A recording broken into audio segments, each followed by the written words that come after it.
بسم اللہ الرحمن الرحیم۔ السلام علیکم پیارے بچوں، کیسے ہو؟ امید ہے آپ لوگ خیریت سے ہوں گے۔ اور پھر وہی بات جو بار بار ہم رپیٹ کر رہے ہوتے ہیں کہ گھروں میں ہی ہوں گے، تو بس بچوں گھروں میں آپ لوگوں نے ایک تو اپنی نماز کا، قرآن شریف کی تلاوت کا خصوصی اہتمام کریں، ٹھیک ہے، اور دعا کریں کہ یہ جو کرونا ہے یہ ختم ہو جائے، ہمارے جو اسکول کالجز بند ہیں، جو ہمارا تعلیمی سلسلہ مفلوج ہو کے رہ گیا، وہ دوبارہ سے ہمارے ادارے کھلیں، ہم آپ سے ملیں، جس طرح سے کلاسز چلتی تھی ویسے ہی پڑھائی دوبارہ سے سٹارٹ ہو۔ تو بچوں ہمارا جو پچھلا لیکچر گزرا ہے اس میں ہم لوگ بات کر رہے تھے، حصہ غزل پہ ہم بات کر رہے تھے، تو ہم نے مطلع کیا ہے، مقطع کیا ہے، ردیف، قافیہ، شعر، ان چیزوں پہ ہم نے بات کی تھی۔ ابھی وہی غزل پڑھنے سے پہلے ظاہر سی بات ہے جو غزل کے لیے ضروری اجزاء ہیں وہ ان کا ہمیں پتہ ہوگا تو ہم آگے غزل پڑھیں گے نا۔ تو آج ہم وزن پہ، بحر پہ اور مصرع پہ بات کرتے ہیں، اور سامنے میں نے ایک غزل لکھی ہے، اس کے مطابق میں آپ کو بتاؤں گی کہ ردیف کیا ہے، قافیہ کیا ہے، وزن کیا ہے، بحر کیا ہے، مصرع کسے بولتے ہیں، مقطع کیا ہے، مطلب کہ یہ ساری چیزیں ہم آج ڈیٹیل سے ڈسکس کرتے ہیں۔ باقی چیزیں ہم نے پڑھ لی تھی، وزن، بحر اور مصرع ہمارا رہتا تھا، تو پھر غزل کے ساتھ میں ایکسپلین یہ چیزیں کر دیتی ہوں۔ جی بچوں وزن، اب جیسے وزن کیا ہے، دو لفظوں کے حرکت اور سکون کے لحاظ سے برابر ہونے کو وزن کہتے ہیں۔ یعنی جو دو لفظ ہیں حرکت اور سکون کے لحاظ سے برابر ہوں گے تو کیا ہوں گے، اس کو کیا کہتے ہیں، وزن۔ اب جیسے دعا، صدا، دعا، یہ حرکت اور سکون کے لحاظ سے وزن برابر ہیں، ٹھیک ہے، حرکت اور سکون کے اعتبار سے ہم وزن ہیں۔ اب اس میں غزل، میں نے یہ سامنے میتا کی میر کی غزل لکھی ہوئی ہے، یہ اب دیکھو صدا، دعا، یہ حرکت اور سکون کے لحاظ سے برابر ہیں، تو اس کو کیا کہا جاتا ہے، بحر، ٹھیک ہے، بحر، یہ بحر ہے، پھر نہیں سوری وزن ہے، اس کو کیا کہتے ہیں، وزن۔ حرکت اور سکون کے لحاظ سے جب دو لفظ برابر ہوں تو اس کو وزن کہا جاتا ہے، جیسے یہ اس غزل میں صدا اور دعا ہیں۔ پھر بحر، شعر میں چند مخصوص الفاظ کے اتار چڑھاؤ اور ترتیب و تکرار کے پیمانے کو بحر کہتے ہیں۔ یعنی ایک مصرع جتنی مقدار میں ہوگا دوسرا مصرع بھی اتنی ہی مقدار میں ہوگا۔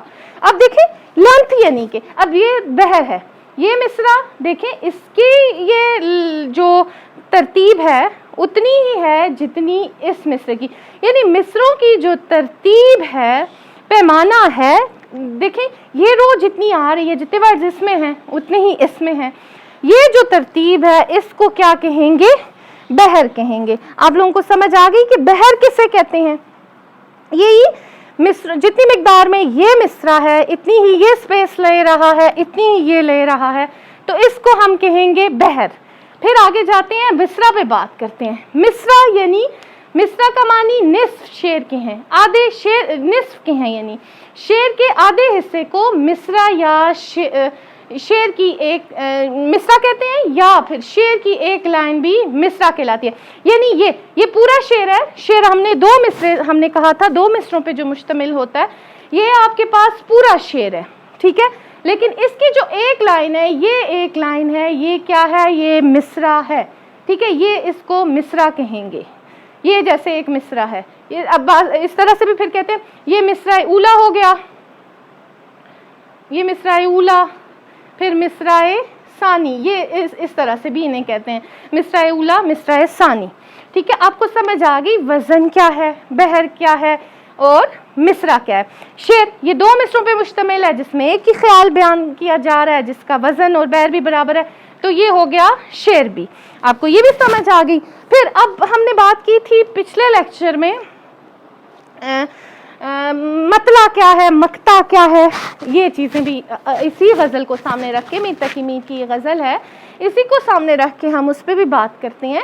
اب جیسے مطلع، غزل کی ابتدا ہو رہی ہے جس کے دونوں مصرے ہم قافیہ اور ہم ردیف ہوتے ہیں۔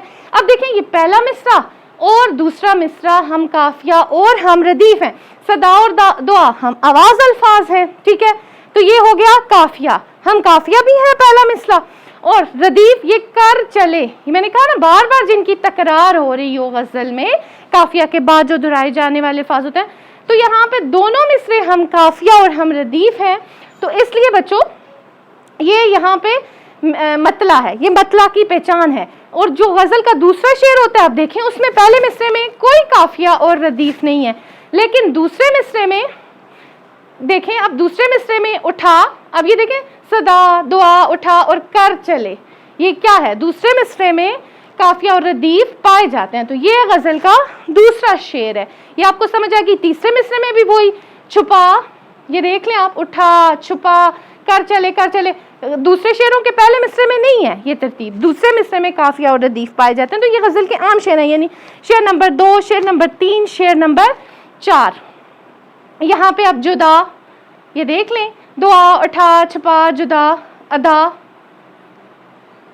سمجھ آ گئی آپ لوگوں کو؟ یہ ہے قافیہ اور ردیف، یہ بھی آپ کو سمجھ آ گئی قافیہ اور ردیف کیا ہے۔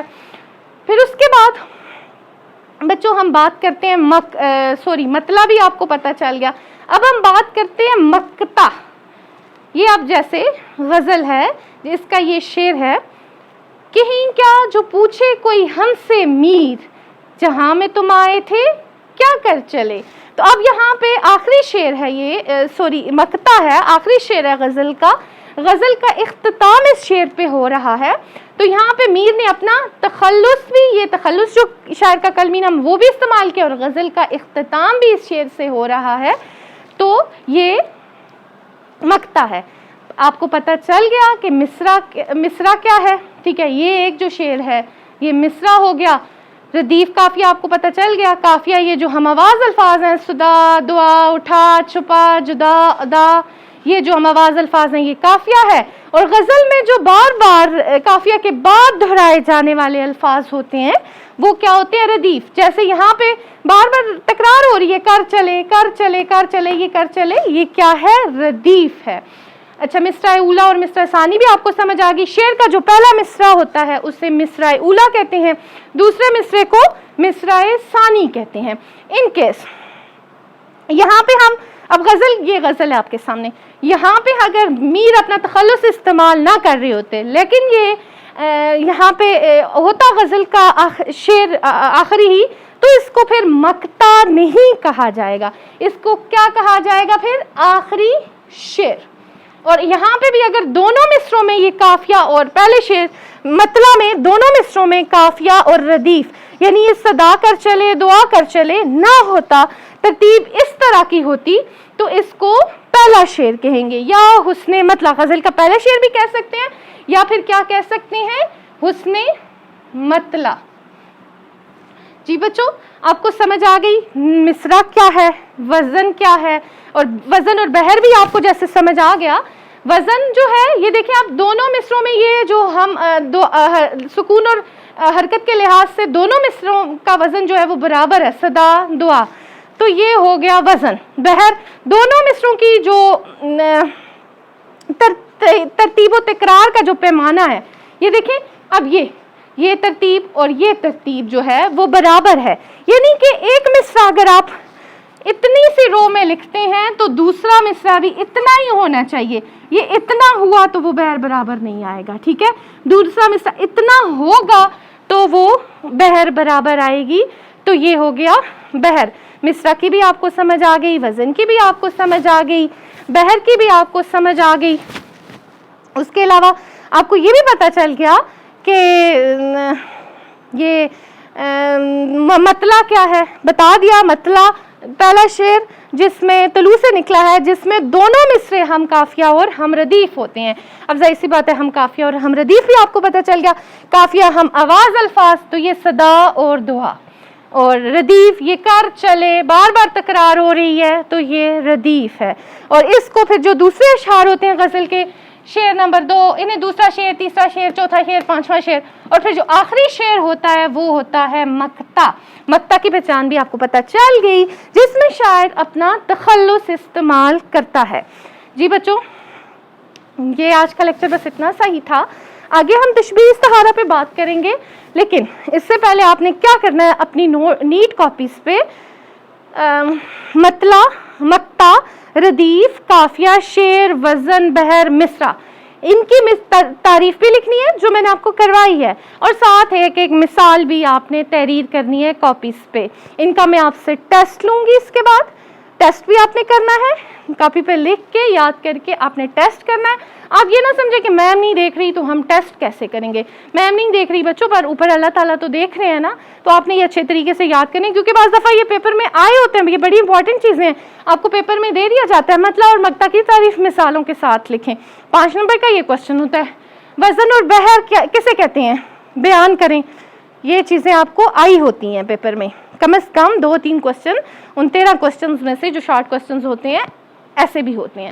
تو آپ نے اچھے طریقے سے یہ کاپیز پہ لکھ کے یاد کر کے پھر ٹیسٹ کرنا ہے, اور یہ ذہن میں رکھنا ہے کہ میم نہیں دیکھ رہی تو اللہ دیکھ رہا ہے. ٹھیک ہے, اوکے بچوں, اپنا بہت سا خیال رکھیے گا, دعاؤں میں یاد رکھیے گا, پیرنٹس کا خیال رکھیے گا.